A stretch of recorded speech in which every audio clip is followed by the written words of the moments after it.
My strange addiction. I went down the same path. I thought I had control of it for a different destination. We chased after happiness. I was always in control. Never to catch At up. least, that's what I told myself. They said we In deserved the search to be for happy. happiness, I was used all to I getting found whatever I was wanted. addiction. I wasn't addicted. I wasn't addicted. Everyone is I was had to addicted. keep up, with the popular people. Felt good for a while, but it always Pursuit seemed of to fade. happiness turned into addiction after addiction. Power. Fame. Entitlement. Sex. Control. Self-image. But my strange addiction Was me.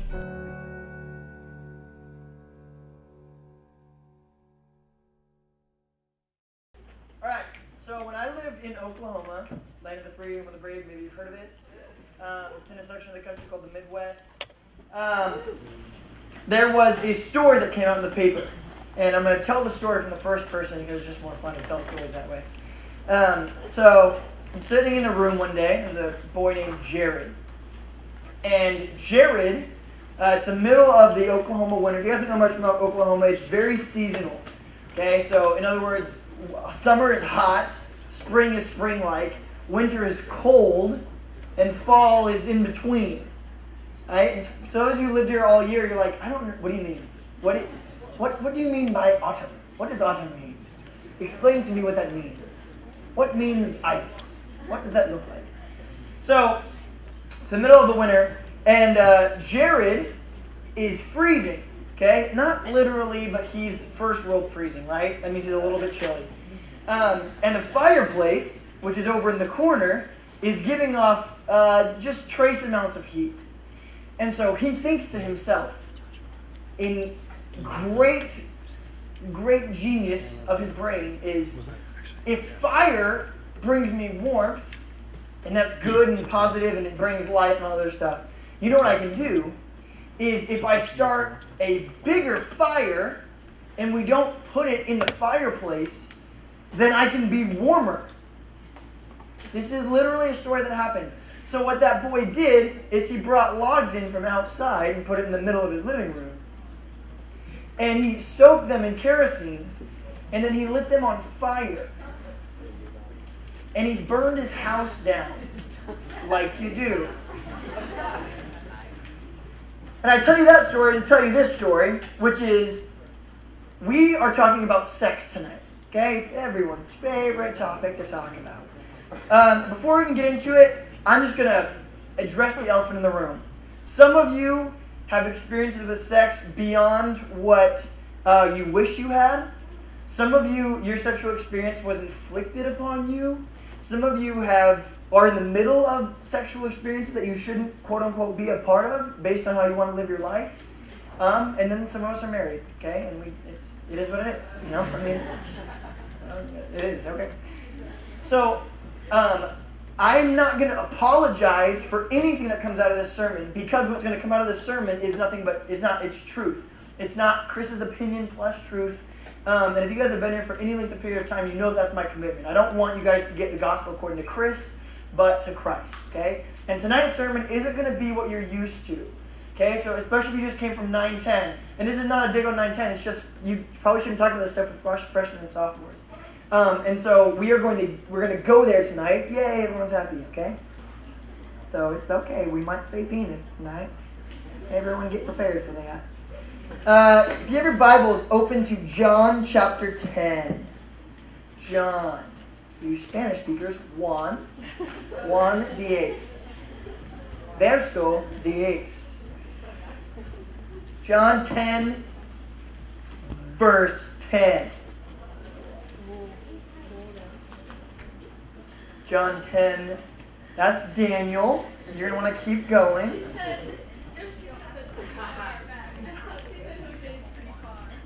It's true. Okay, John 10:10. Do you have it? Can I borrow your Bible? I forgot mine. I didn't forget, it's in the back. I just don't feel like making the walk back there. Be awkward for everyone. So this section of Scripture, this is what Jesus is talking about. You can imagine that in this section he's probably in a field, because he's telling a story about sheep. Okay? So he's telling a story about what a shepherd is, what sheep are, and what their relationship is towards one another.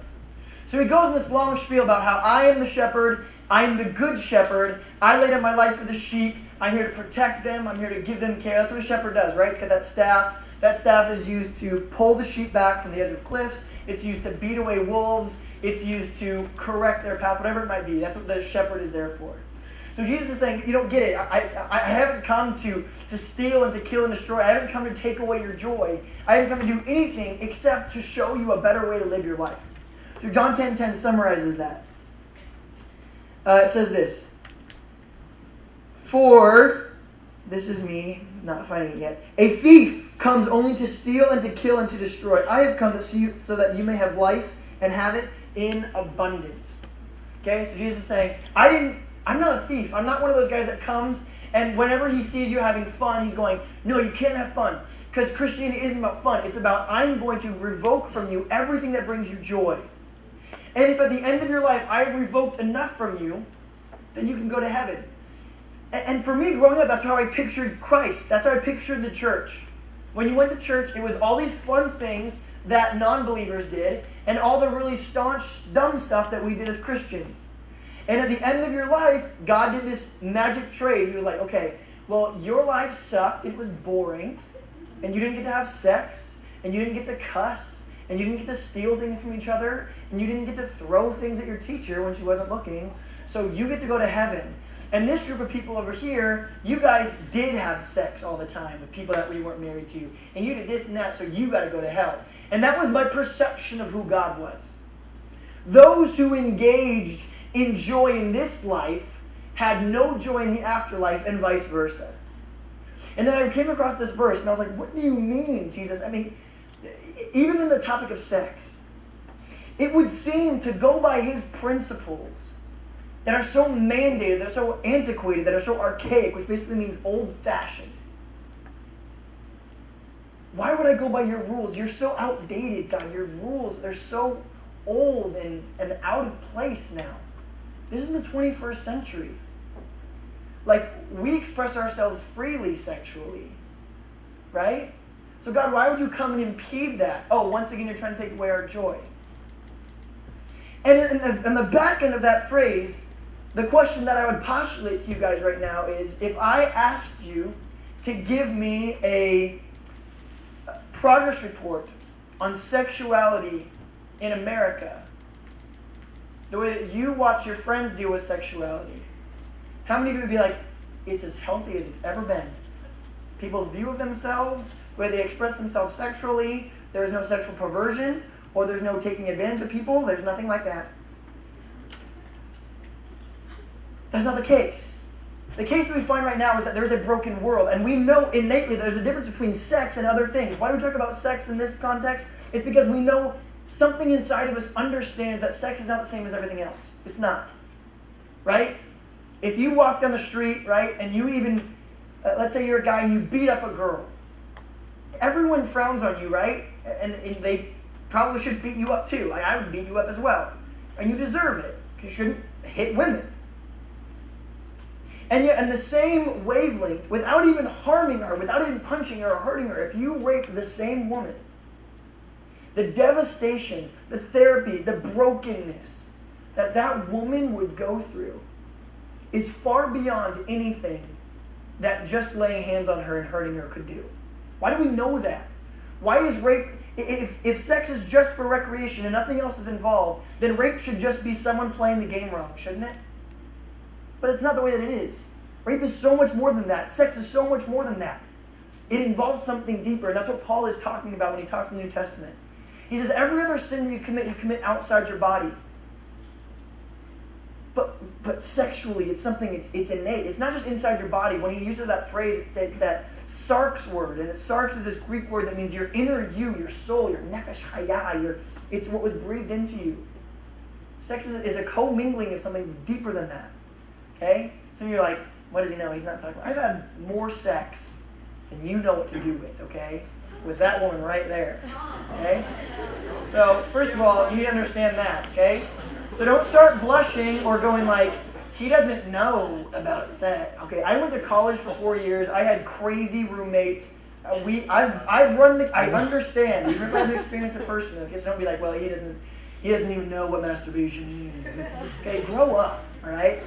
That's why we're having this candid discussion. All right? I don't want to and then some bees, and if you're a bird, there's some birds and there's some... Just stop, okay? Let's be real with this stuff, okay?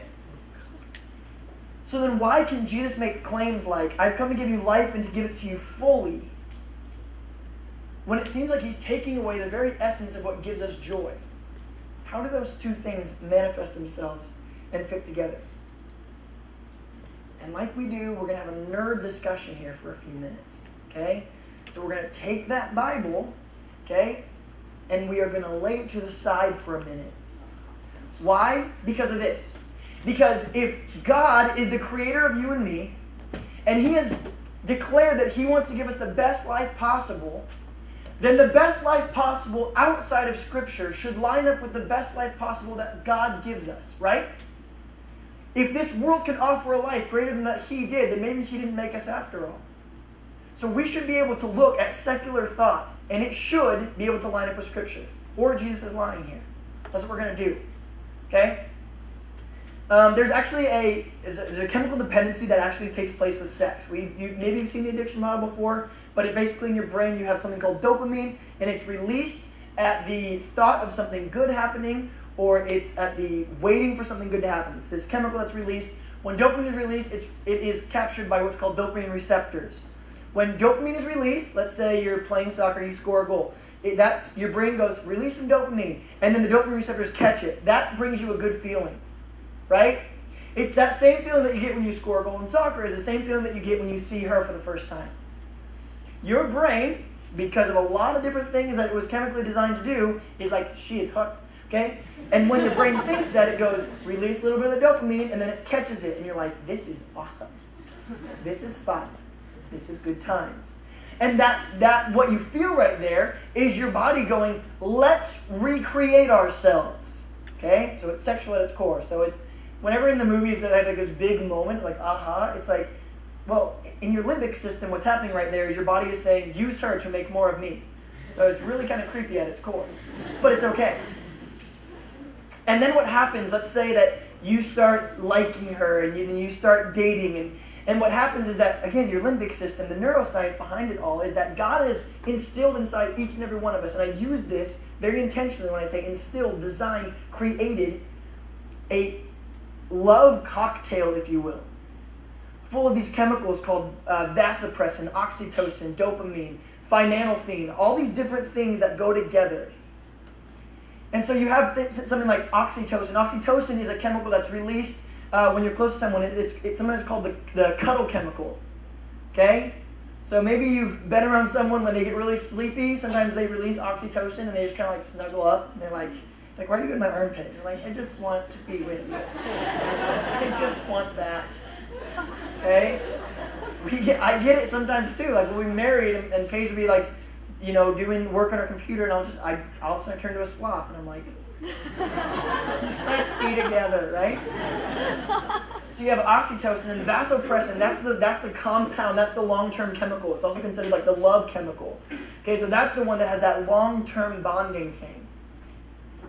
And there's something you need to know about the difference between guys and girls, is that guys and girls secrete these different chemicals at different times throughout the courtship process.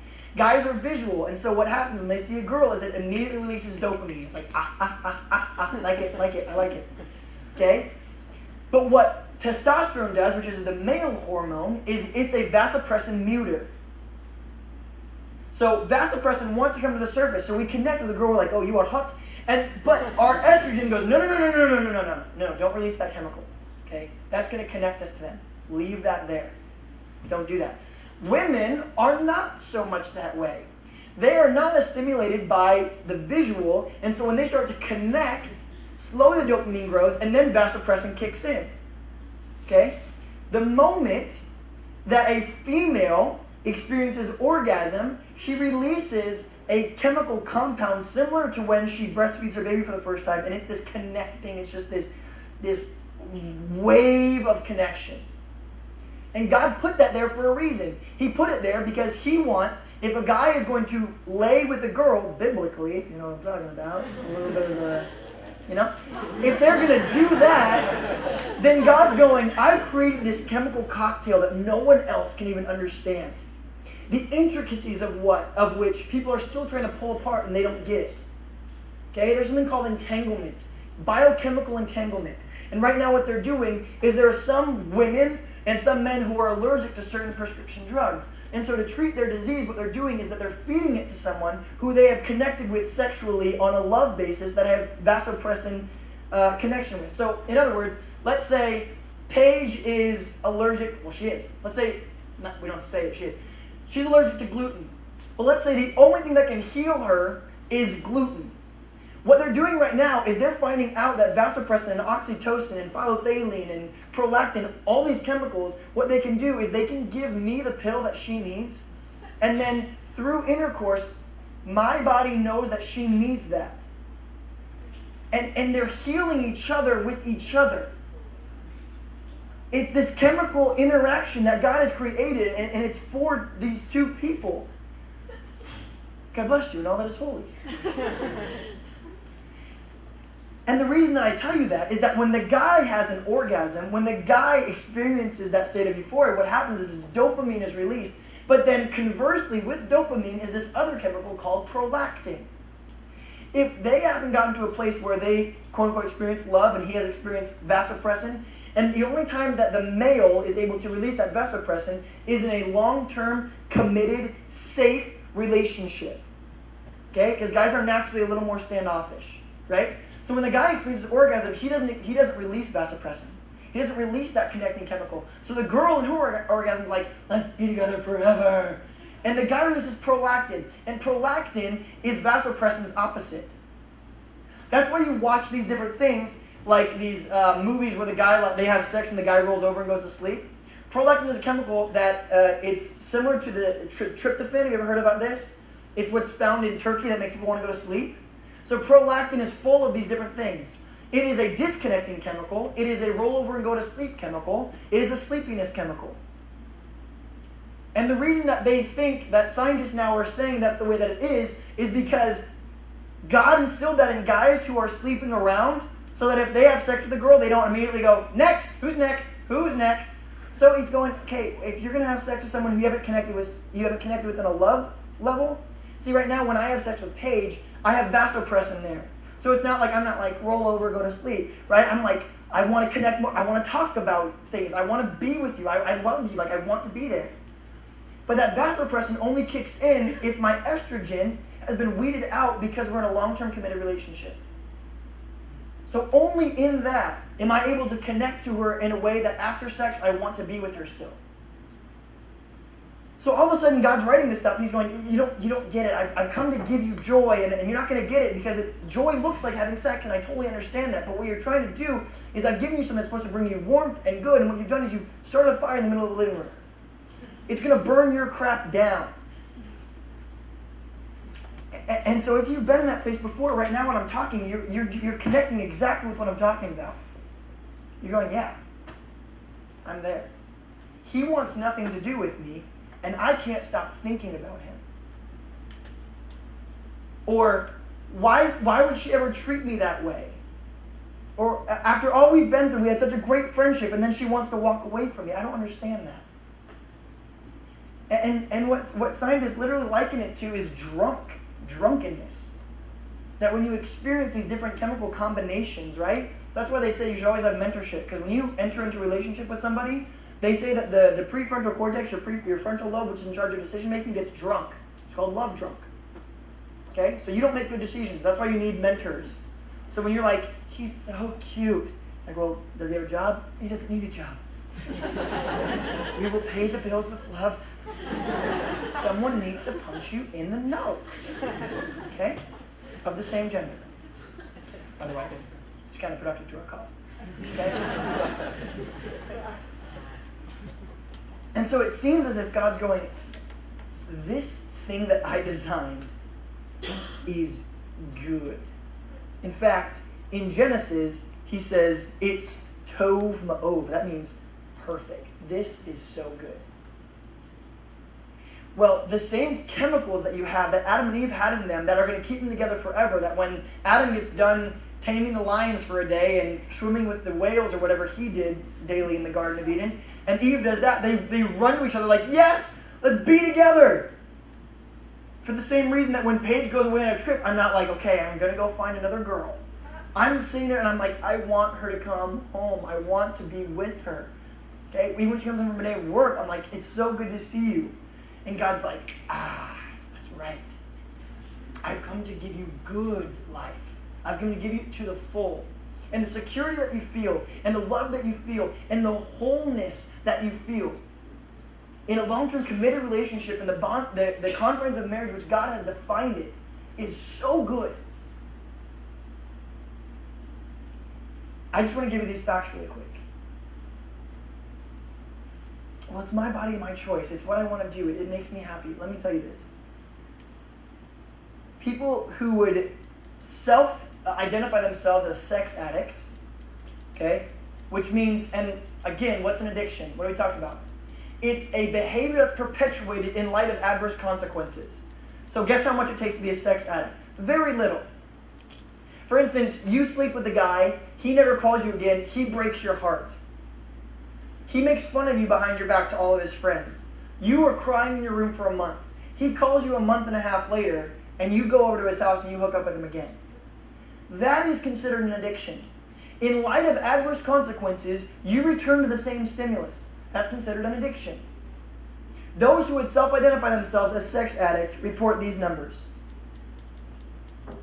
In a survey from USA Today, not the Christianity Today survey, not the Religious Magazine survey, not the North Coast Church survey, the secular world, okay, again, the Bible is set aside, reports this. 97% of those who self-reported a sexual addiction said it led to a loss of self-esteem. Others reported emotional costs were strong feelings of guilt or shame. 96 said that strong feelings of isolation and loneliness accompanied their sexual acts. 94% said feelings of extreme hopelessness or despair. 91% reported acting against personal values and beliefs. 90% said they felt like two different people at different times. 88% said emotional exhaustion. 83% said they had strong fears about the future. And 82% reported having clinical emotional instability. And as crazy as Jared was to take that fire that was meant for good, that was meant for this certain thing, and any of us that look at that go, we understand the reason. We get why it's in the fireplace. We get why you don't light it in the middle of the room. Yet instantly you're going to feel heat. Instantly it looks like it's working, doesn't it? You're like, it's warm! It's like super warm. I can't breathe and it's like super warm. My house is burning down. Okay? It's the same exact thing. Yes, it's your body, your choice. Yes, you do whatever you want with it. And this is not my plea going, don't have sex. Don't do this. Don't do. You know what? I just want to give you the information. And the one who created you said, I built a fireplace for this thing. And using its correct context, it is good. It is next level. But we've said, you know what, God, I'm not sure if you understand. This is the 21st century. I do what I want with it. And God goes, yeah, and 98% of you are going to report emotional instability. And you know what percentage of people deal with clinical narcissism, which would lead to things like 7% of them saying that they didn't have it?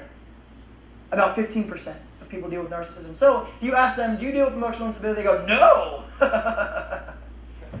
In other words, I would postulate that 100% of people who have a sexual addiction will report these things. And there's, let's say in any given survey, there's 7 people out of 100 that say they don't have it. That's a shockingly small number of people who are just in denial. Why? Because he made you. He told you how to do it. Bad choice of words. But that's okay. This is what sex is meant for. And again, you've heard too many sermons growing up, maybe. I mean, if you're the first time in church, you're like, this is the weirdest thing. Okay?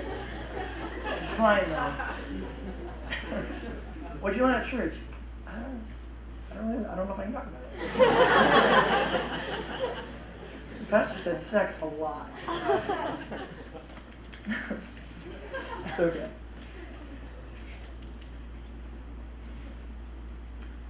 Five things that it's used for. Sex is designed as, they all end with Asian. thought it was pretty clever. Representation, number one. Sex is meant for representation.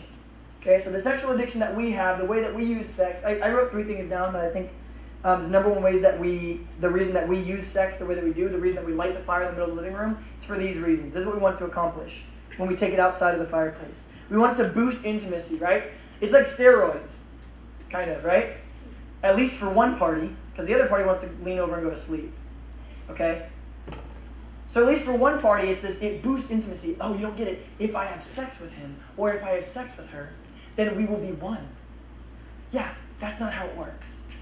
Okay? You're cheating the system.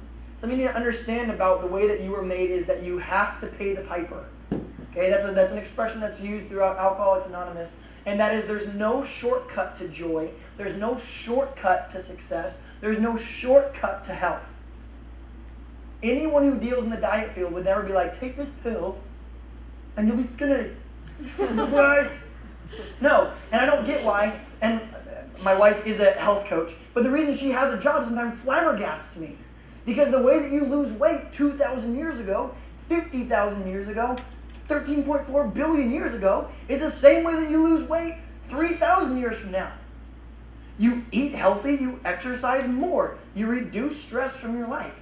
It's the same thing. There is no shortcut to that kind of stuff. And God's doing the same thing with sex. You feeling like you belong with someone forever, you feeling completely wanted, you feeling connected to someone, to be truly naked, and I don't just mean without clothes on, but to be vulnerable, to be completely you in front of someone. There's a process to it, and there's a chemical makeup that goes along with it. And he's saying, don't pervert it, or you're going to find yourself really broken. It boosts intimacy, is what we think. We use it as a weapon for revenge or control. And girls ask questions like, am I worth it? And guys ask questions like, do I have what it takes? And for some of us guys, we think that the way that we answer that question, am I man enough, is how many girls have I been with? And I've said it once and I'll say it 100 times. Okay, but those of you guys who are chasing life like James Bond, you're like, well, I can satisfy 40 women in 1 year. Like, you're not a man. A man is someone who satisfies one woman for 40 years. Same woman. Married to her. Satisfies her. That's right, you can snap at that. Okay? Otherwise, you're dumb. You're like a one-trick pony. You're like, look, I hung out with her, and I had sex with her, and her, and her, and her, and her. Try having sex with the same woman thousands and thousands and thousands of times, and it gets birder and birder and birder every time. That's manhood. Okay? In a long-term relationship that's built on the grounds of marriage. And God's like, I didn't mess up. I didn't miss. The only reason your sexuality is bothering you is because you've perverted it somehow. Because the chemical cocktail that I put inside of you is meant for such goodness. So what is it designed for? Representation. I said that was number one. It's representation. God says the vulnerability with which you guys on earth in marriage are naked in front of each other, both physically and emotionally. He's like, that's what I want to be with you. Obviously not the physical naked. God doesn't have a person per se. But he's like, I want you to be real with me. I want you to be vulnerable. I want to know you. That's the word that God uses in the Bible. And it's derived from the same thing as it says Adam knew Eve. It's a sexual knowing, and it has nothing to do with sex. That's what's weird about it. What he's saying is, I want to know you like only someone who you would give everything to and be completely vulnerable with knows you. That's how I want to know you. And the tricky part about that is he knows you like that. What he's saying is he wants you to want to be known that way. That's something I don't think of all the time. God's desire is for us to want to be known by him. So it's representation. Number 2 is procreation.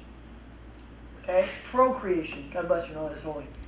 Procreation. Okay? It's the first commandment given in the Bible. Be fruitful and multiply. Make more of yourselves. Procreation. I don't need to go into detail on that, right? Everyone knows that's like sex leads to a baby. Everyone knows that? Bless you, know that is holy. If you sneeze again, you need to take it outside. Number 3, illustration. It's used as representation for procreation. Illustration. Okay? The entanglement, as you get to know each other more, as those walls break down, as the guy's testosterone begins to fade and he allows vasopressin in because of the secure connection that he feels, there starts to be this intimacy with which those two are entangled. And it's, I don't want to be away from you, and you don't want to be away from me. And so just like the vulnerability in number 1, in number 3, is that what we're on? In illustration, he's like, I want to be close to you. I want you to want to be with me. I want to be with you. When you sing your songs, I come in and I'm in this place. And when you're singing and raising your hands, I'm right here. I'm eyeball to eyeball with you, even though you can't see me. And I want you to want that. It's an illustration. Number 4, sanctification. Okay? Representation, procreation, illustration. Number 4 is sanctification. Sanctification means to make something holy. It means to make it good, to make it righteous, to make it pure, to make it forgiven. And nowhere is it more obvious than in sex. Because it's probably the area of our life, especially in 21st century society, that we have to say, God, you are God of my life and I am not. Therefore, I hand over my sexuality to you. That's sanctification. It's saying, I trust you with who I am. There's a question posed in a book. Okay, it's called Love and Respect. And I think it's the most important question that we need to talk about when we're talking about sex, when we're talking about marriage. And it postulates this. It says, what if marriage wasn't meant to make you happy, but it was meant to make you holy? What if the purpose of marriage wasn't your happiness? It was your holiness. It was no matter what comes along, you trust God with what's going on. No matter what it is, you've made a commitment. That's holiness. That's sanctification. That's, God, I give it over to you. So part of the reason that we have sexuality is we trust God with it. I've given you this crazy innate desire, and I want you to trust me with it. And if you do, the payoff is incredible. Last but not least, recreation. Recreation. Again, in the confines of marriage, God gave a wedding gift to humankind. Right?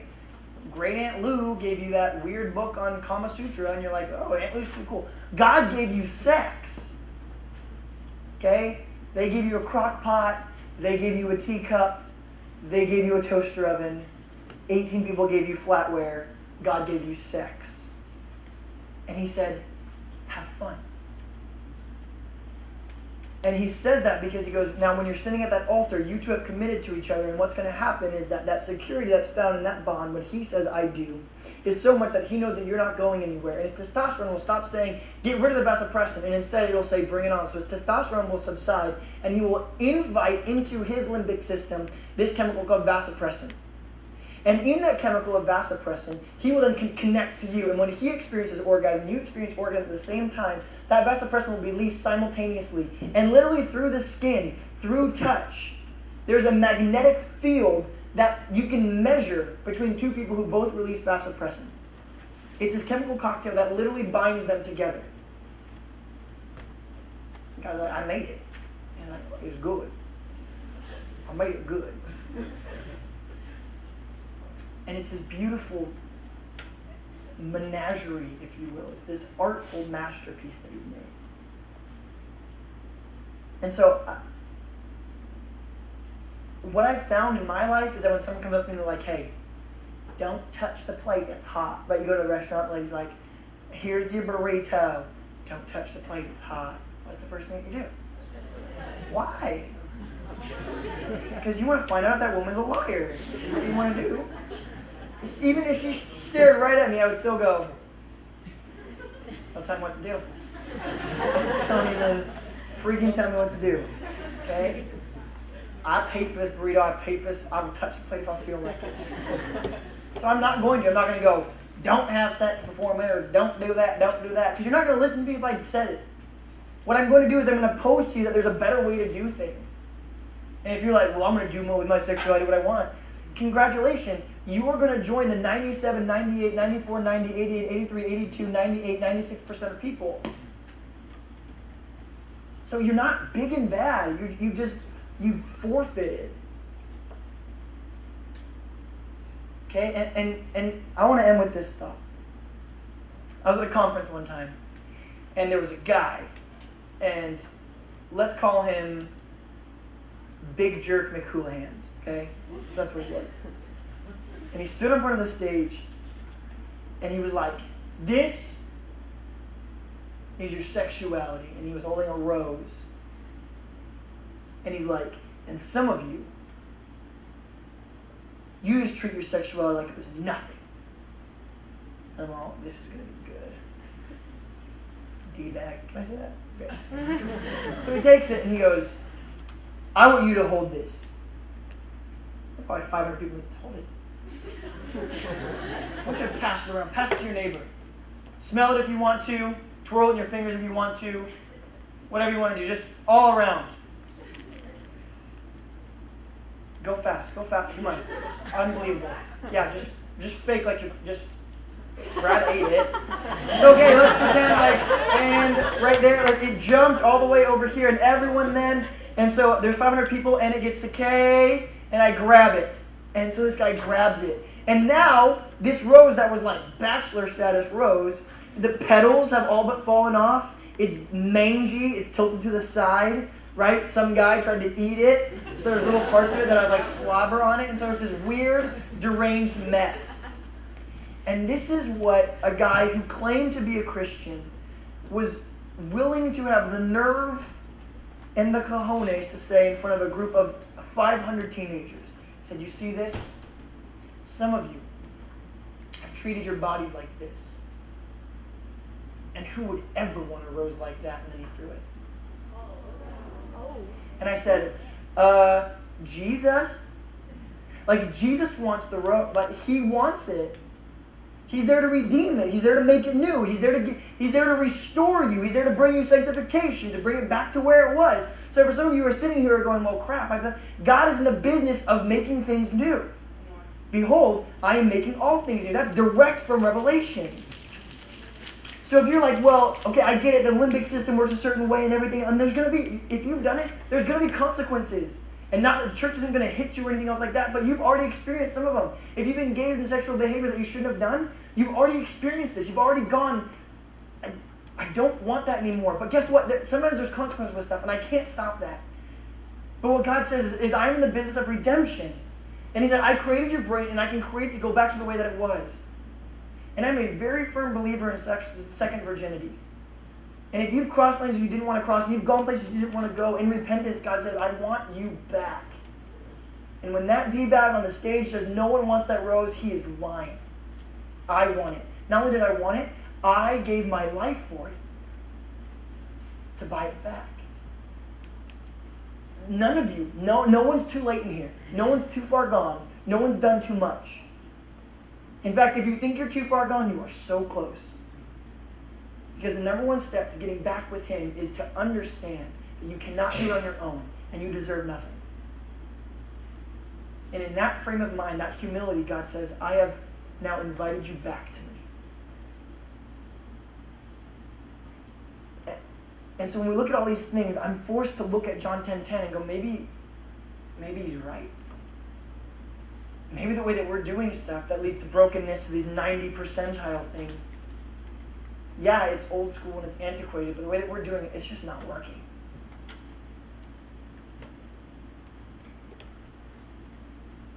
So, some of you are looking at me and you're going, well, you don't know, because you didn't have sex before marriage. You're right.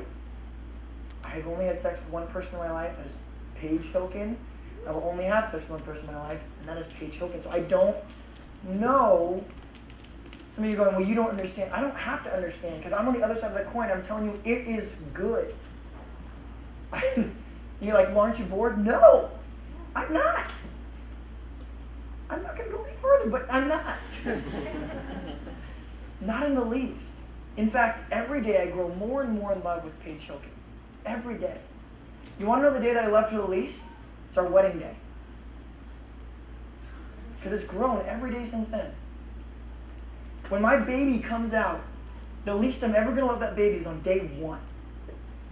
That love is going to grow, and it's going to grow, and it's going to grow. And the security and the love and the tenderness that I feel with my wife, having done it the correct way, you can take your 40 women a year all day long. Because there's nothing like what we have. And I just want to encourage you guys in that. I don't want to give you another sermon on don't have sex before marriage. I want to give you all of the statistics. I want to give you all of the information, the way that your body was designed, and go, you know what? Maybe in this one area of sanctification, you just go, God, you know what? I don't get it. It's old school, but I'm giving it to you. And the world would say that my rose is broken and it's messed up and no one wants it, but I'm handing it to you. And he's taken it and he touches it and it's been redeemed and he hands it back to you. Perfectly new.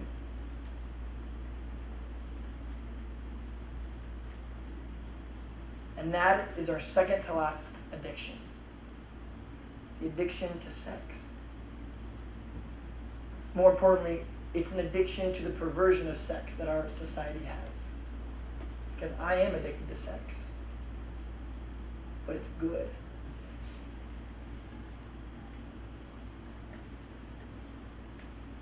The thief has come to steal and kill and destroy, but I've come to give you life and I've come to give it to you abundantly. What if we trusted that? God, thanks for who you are, for what you've made, and for your wedding gift to us. Some of us have already crossed boundaries we didn't want to cross, and some of us don't even care about going back, and that's okay. You're not a God who's going to go down and exact revenge or strike anyone with lightning or anything, but you simply invited them to the best life possible. God, may we respond to that call. And if there's lines that we've crossed or places we haven't been in repentance, may we turn back to you, knowing that you're here to redeem and make all things new. That sexuality, even the abuse of sexuality, is not meant to bring us lifelong shame or guilt. And if we've been through it, God, you're just asking that we return home and draw closer to you. A Father who forgives everything and wants to give us life abundantly. Let me pray. Amen. Don't